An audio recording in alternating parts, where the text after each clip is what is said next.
Bom dia a todos, pessoal. É um prazer estar aqui com vocês hoje, aqui no Congresso. Finalmente, em formato semipresencial, a gente pode assim dizer, mas ter a oportunidade de reencontrar muitos amigos, rever todos vocês aqui, dar um abraço, acho que isso é insubstituível. E também cumprimento a todos que estão nos acompanhando pela plataforma online e convido todos vocês a fazerem suas perguntas para a gente realmente debater esse tema. Eu sempre comento com todos os meus alunos que a gente não está numa relação aqui de professor para alunos, mas sim uma troca de ideia entre profissionais e a gente tem uma oportunidade única e muito valiosa de amadurecer muitos temas que são muito caros para a nossa previdência complementar. Antes de iniciar minha palestra propriamente, eu não podia deixar de fazer uma deferência especial a um grande amigo e a uma pessoa que sempre foi o meu guru, me apoiou, inclusive meu padrinho de casamento, que está comigo hoje aqui, que é o Dr. Sidney Cardoso, que foi uma grande referência em toda a minha vida profissional. E estar aqui hoje, pode ter certeza que 50% é responsabilidade sua, tá bom? Pessoal, hoje a gente vai falar então sobre o Instituto Corporativo, uma nova forma de fazer previdência. Muito se discutiu, quem lembra, nos últimos congressos, que nós tínhamos como uma das tônicas, né? Ou mude ou morra. Nosso sistema de previdência complementar estava numa crise de crescimento, a gente precisava vislumbrar novas oportunidades. E diante disso, o Instituto Corporativo é a corporificação de uma dessas novas alternativas que nós temos para fomento e crescimento do sistema de previdência complementar.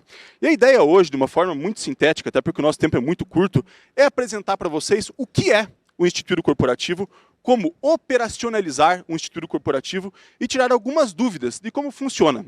Desde que foi publicada a resolução Previc 13, a gente escuta muitas dúvidas. Como eu faço, quem faz, quem institui, como administra, como funciona. Então, trazer um pouquinho disso para vocês e trazer um pouco da perspectiva de futuro que nós temos para os planos instituídos corporativos. E aí, eu ouso dizer que vem uma boa notícia, mas para não estragar, eu vou deixar para o final da nossa apresentação. Então, acho que essa nossa temática tem tudo a ver, inclusive, com o tema central do Congresso. Faça acontecer agora. A gente realmente precisa começar a fazer acontecer, fomentar o sistema para a gente voltar a crescer. Quem não me conhece, eu sou Eduardo Henrique Lammers, sou especialista Uniabrap, advogado militante do sistema aí já há mais de uma década, o tempo passa. Quando eu iniciei no sistema não tinha barbas brancas, agora eu já tenho. E quem quiser conhecer um pouco mais sobre mim, pode me adicionar no LinkedIn, eu estou muito moderno, coloquei até o QR Code agora, e pode mandar um e-mail também para a gente poder conversar um pouquinho. Então, a gente tratando da evolução dos planos instituídos, uma das primeiras inovações que nós tivemos na ideia de fomentar os planos instituídos. Se a gente pega o histórico, tudo começou nos anos 2000, quando surgiram as primeiras entidades, OAB-Preves, que são as que alavancam hoje essa história dos planos instituídos. Mas, dentro daquele momento que estávamos em crise, então, 2015, precisamos fomentar a criação de novos planos. Em 2018, naturalmente, como um reflexo dessa necessidade de aumento do sistema de fomento de novos planos, a gente entendendo essa existência de crise dos planos patrocinados, é que veio, então, uma iniciativa até que quebrou paradigmas da própria Previc, essa instrução Previc 9, 2018, que pela primeira vez passou a admitir, a aceitar que as próprias entidades fechadas de previdência complementar funcionassem como instituidoras de planos de benefícios.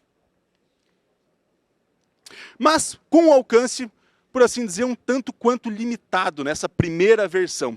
A gente colocava, então, participantes e assistidos das próprias entidades, reconhecidos como esses associados, e cônjuges e dependentes econômicos.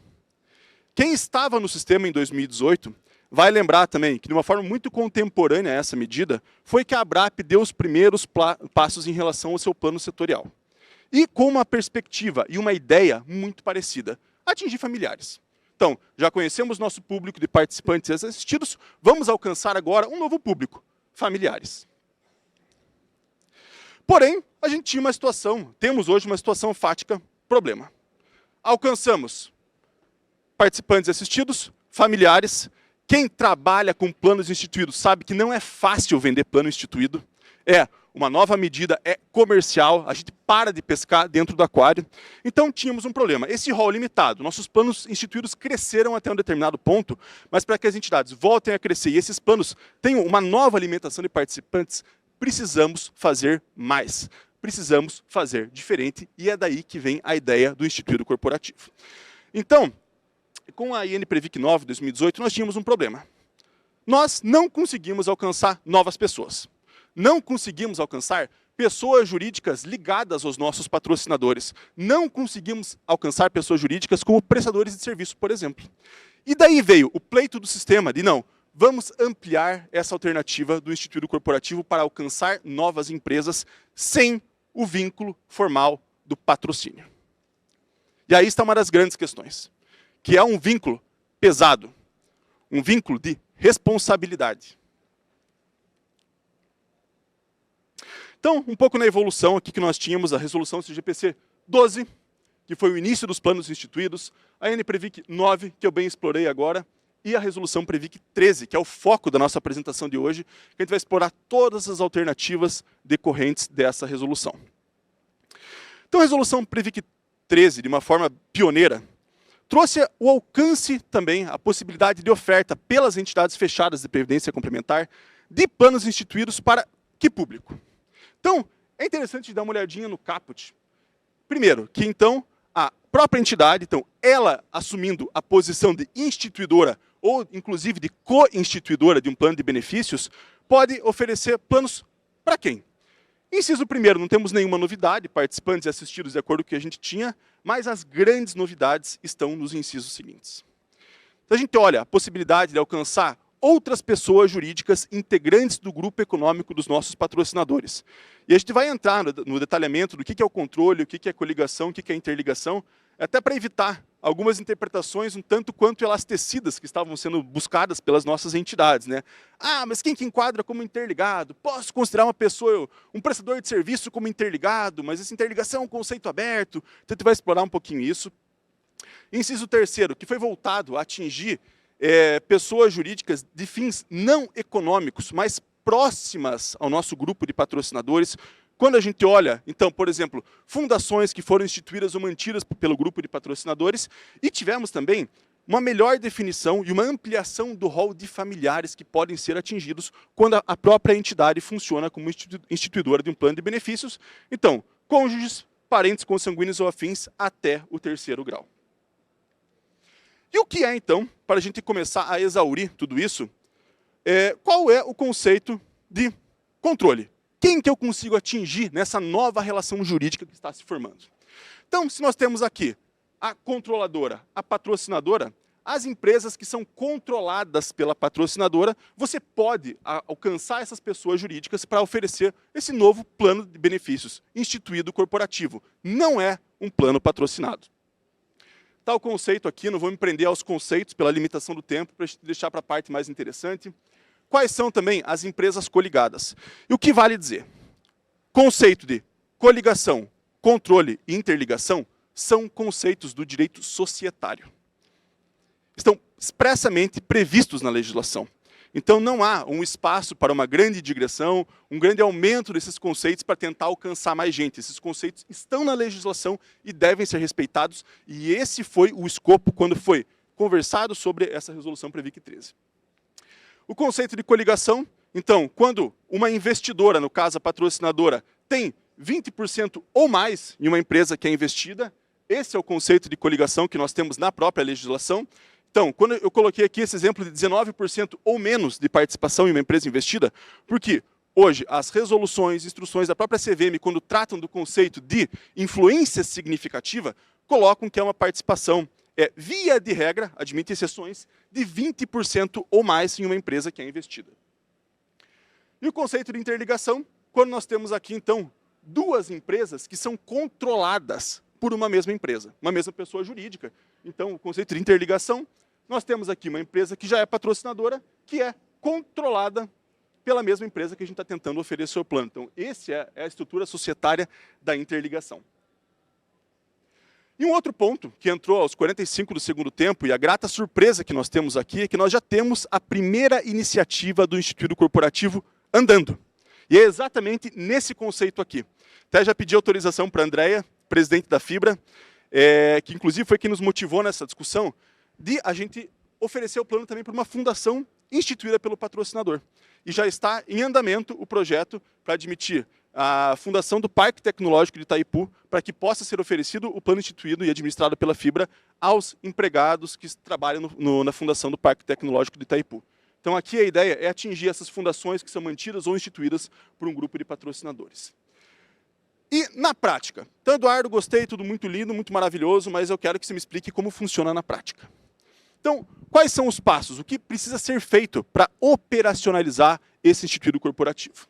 Primeiro, o estatuto da entidade tem que prever a possibilidade de adesão de instituidor a plano de benefícios. Dentre os membros que constam no estatuto da entidade, tem que existir essa possibilidade da admissão do instituidor.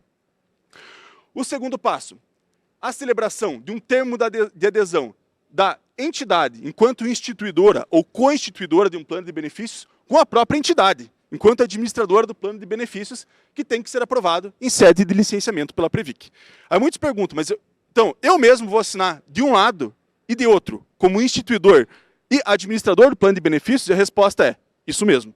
Já existe, inclusive, uma minuta prévia disso no site da Previc, que sujeita a licenciamento automático, que trata do termo de adesão, que conceitualmente é um pouquinho diferente do convênio de adesão a que nós, que trabalhamos com planos patrocinados, estamos acostumados. O plano de benefícios tem que ser obrigatoriamente um plano instituído. E uma pergunta muito comum é, Eduardo, eu já tenho, por exemplo, um plano setorial da ABRAP instituído que está em operação. Se eu quero fazer o plano instituído corporativo, eu preciso fazer um novo plano de benefícios? A resposta é não. Como a gente colocou, pode ser feita a adesão da entidade como instituidora desse plano de benefícios como um co-instituidor. Então, dentro de um mesmo plano de benefícios, você começa a conseguir a operar diversas entradas, diversas formas de entrada de participantes. E uma das grandes vantagens que a gente tem, e aqui que está talvez o gancho e a maior linha de fomento que nós teremos para esse plano, que você consegue, então, a possibilidade de recepcionar recursos de empregadores, isso está previsto na legislação, na resolução CNPC 54, mas de uma forma muito mais flexível, uma forma muito mais leve do que previsto nos convênios de adesão dos planos patrocinados. Significa dizer que não necessariamente o empregador vai precisar daquela contribuição regular, do mês a mês. Existe essa flexibilidade das formas que podem ser costuradas da entidade junto ao empregador que verter contribuições aos seus empregados que entrarem nesse plano de benefícios. E, então, a grande vantagem, menor nível de formalidades, e na ideia, a gente entendendo hoje que o convênio de adesão, da forma como ele é estruturado, talvez seja uma das principais barreiras de entrada de novas empresas no nosso segmento. Então, a gente precisa modernizar também as nossas relações jurídicas se a gente quiser fomentar o nosso sistema. A flexibilidade de contribuições, a amplitude. Então, a gente consegue atingir diversas novas empresas que estão fora do nosso segmento. Há um grupo de patrocinadores em que, por exemplo, existe uma startup que ainda não é patrocinadora porque está aguardando uma formalização, ou uma empresa que é interligada, que não tem interesse no vínculo formal do convênio de adesão do plano patrocinado, por ser um vínculo muito severo, digamos assim. Hoje, a gente consegue atingir essa pessoa jurídica. Então, aumenta a cobertura, conseguimos atingir novos participantes. E com planos muito mais flexíveis. Então, quando a gente trata desse nosso novo jovem, que a gente viu na Collab de ontem, que quer novos formatos de planos, não quer mais ficar tão restrito a eu invisto hoje para ver o meu dinheiro daqui a 30, 40 anos, aqui a gente consegue trabalhar com diversas formas de planos de benefícios, de uma constituição que é muito mais agradável e muito mais vendável, digamos assim, para os futuros participantes. E uma das grandes notícias, né, e uma dúvida muito recorrente, por isso eu quero encerrar com essa dúvida. A pergunta que foi feita no dia em que foi publicada a resolução Previc 13, a pergunta que mais foi realizada foi: Eduardo, onde eu consigo encaixar os prestadores de serviço? Ok, eu entendo que eu consigo alcançar coligada, interligada, controlada, mas é um público que é restrito. Eu quero atingir prestadores de serviço. Eu tenho uma grande patrocinadora que tem N empresas que orbitam essa patrocinadora e eu não consigo atingir essas pessoas jurídicas na estrutura atual. Com a resolução Previc 13, da forma como está, eu consigo atingir esses prestadores de serviço? E a resposta é não. Ela foi pensada para estruturas societárias. E aqui vem uma ideia, ainda é uma ideia, mas dentro do escopo do Plano Setorial ABRAP, que hoje atinge apenas os participantes, assistidos e familiares desses, está se iniciando uma ideia, uma construção, para ver se a gente consegue ampliar a estrutura desse nosso plano setorial para que, através dele, a gente consiga atingir novas pessoas jurídicas que orbitam, então, os nossos patrocinadores, ampliando, assim, a gama de pessoas que podem entrar nesses planos. E qual que é a ideia que está sendo construída? Que novas pessoas jurídicas vão poder ingressar na ABRAP como associados especiais com a finalidade única e exclusivamente previdenciária, para, então, as pessoas físicas que são vinculadas a elas possam aderir ao plano setorial ABRAP. E também pessoas físicas que tenham algum tipo de vinculação com algum regime, principalmente na ideia de atingir aquele autônomo que presta serviço para alguma empresa que muito dificilmente não conseguiria um plano de uma entidade fechada de previdência complementar de nenhuma forma. Por quê? Muitas vezes não tem um vínculo associativo, muitas vezes não tem um vínculo empregatício para poder realmente ter a ampliação desse escopo de adesão. Então, pessoal, de uma forma muito sintética, é isso. Agradeço a atenção de todos vocês e fico à disposição para sanar todas as dúvidas que aparecerem, se assim eu conseguir. Mas as respostas que eu não souber, eu me comprometo a pesquisar e entregar para vocês depois. Muito obrigado.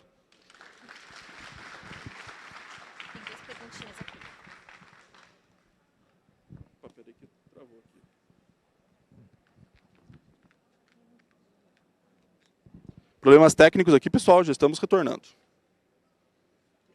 É que aqui trava aqui do lado.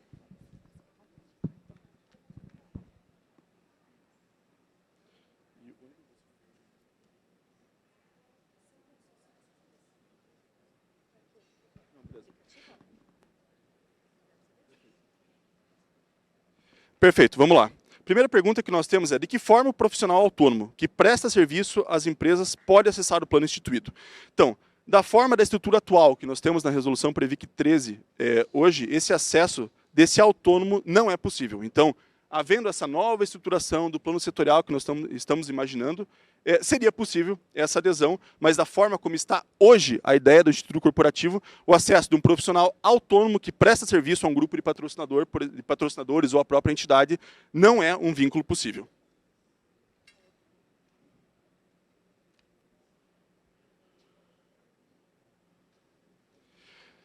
E a outra pergunta que nós temos é: quando o patrocinador é uma empresa pública, essa extensão fica prejudicada pela própria característica da empresa pública por não possuir, no caso a que me refiro, empresas coligadas ou acionistas?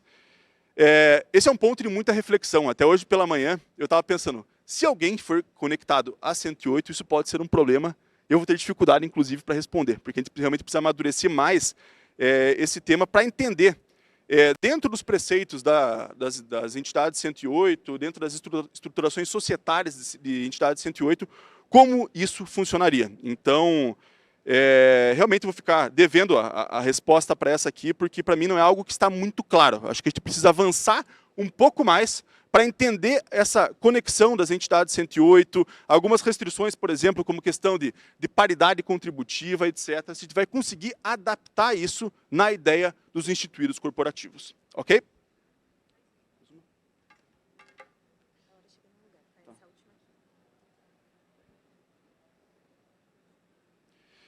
Caro Lammers, parabéns pela apresentação. Por favor, você poderia listar os principais riscos trabalhistas de uma empresa criar um plano desses? Bom, acho que primeiro a gente tem que ter em mente o seguinte: é princípio constitucional que o contrato de trabalho e o contrato previdenciário são autônomos. Então, isso a gente já veio conseguindo, através do tempo, reafirmar esses conceitos na nossa jurisprudência. Então, o fato de existir, por exemplo, uma contribuição previdenciária através desse vínculo do Instituto Corporativo, se isso atrairia algum risco trabalhista? Penso que não. Esses conceitos da independência dos contratos vêm cada vez mais sendo reafirmados e reconhecidos pela jurisprudência dos tribunais superiores. Então, não vislumbro que, pelo fato de existir uma contribuição previdenciária através do vínculo do Instituto Corporativo, por isso atrairia algum risco trabalhista adicional. É isso? Então, pessoal, é isso. Fico à disposição durante todos os dias aqui. Quem quiser conversar, tirar alguma dúvida, não teve tempo, teve vergonha, estou à inteira disposição de vocês para a gente sanar as dúvidas. Mais uma vez, muito obrigado e um bom evento a todos vocês.